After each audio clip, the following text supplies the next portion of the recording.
Welcome to another episode of Ruggers. Francois, we had exciting rugby this weekend in the semi-finals. The first semi-final was between the Bulls and Western Province. You were there? I was there. We all expected it to be a very, very close and tight encounter.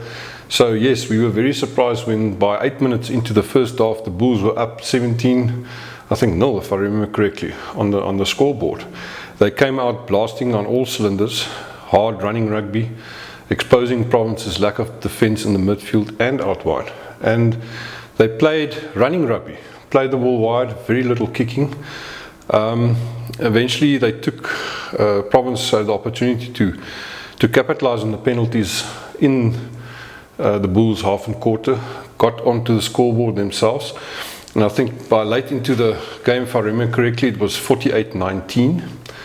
And if it wasn't for a couple, I think 2 or 3 quick tries by Province, with the last one in the dying seconds of the match, we ended with a final score of 48-31. So the scoreboard, in my opinion, wasn't really a true reflection of the game, because the Bulls dominated that match. They did dominate, yeah, and the speed that they play with, especially with their forwards hitting and then taking the ball out wide, was quite impressive. But let's first. The other semi-final was the one between Griquas and the Sharks. The score was 28-24.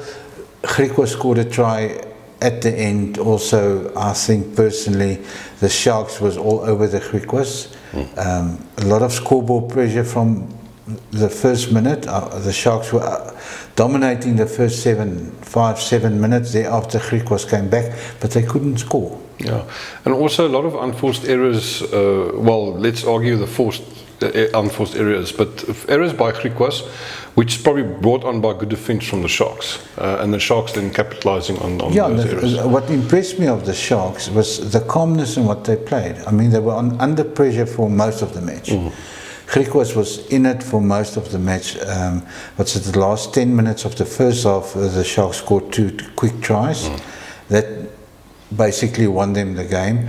But the Griquas not dominated, but yeah, they dominated most of the proceedings.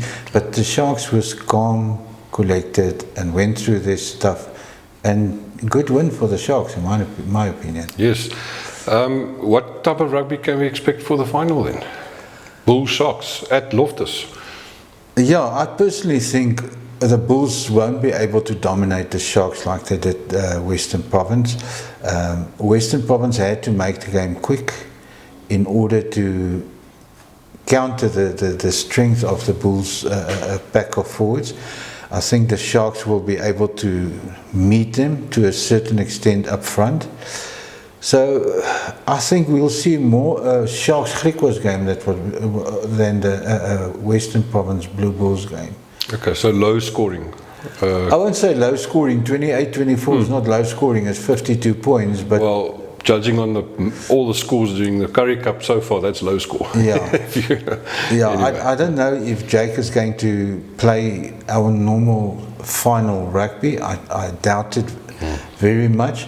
But I think the Sharks will play Currie Cup final rugby. So it will be forward dominated.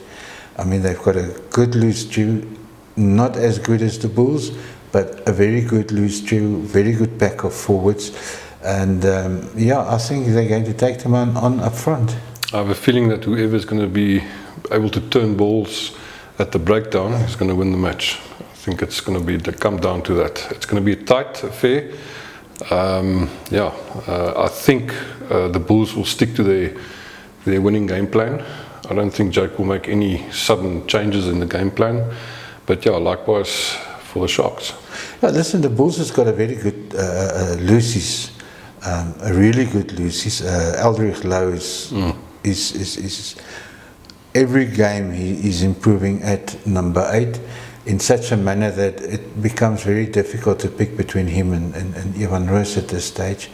But the Sharks also has a very good loosies. Yes, no, definitely. And Dylan Richardson suffered on Saturday against Van der Merwe on the ground of Griquas. and but I think you'll have a little bit more play against the Bulls. So it's going to be interesting, but I agree with you. It's going to be Lucy's scrum half, fly half that's going to determine the win. Yeah, very much looking forward to it. Finals, yeah. I don't have to ask you who's going to win. Bulls. Yeah, but it's going to be tight. But personally, I do think it's the Bulls to lose the final, and not the Sharks to win the final. Correct. Yeah. All right, so that's basically it. The end of the Currie Cup season, the end of a Currie Cup history. Because, according to me again, and we keep on discussing it, the end of a normal Currie Cup season as we knew it. Yeah. But that's it. I'm not going to say go Sharks, but yeah. Thank you so much for watching. Cheers.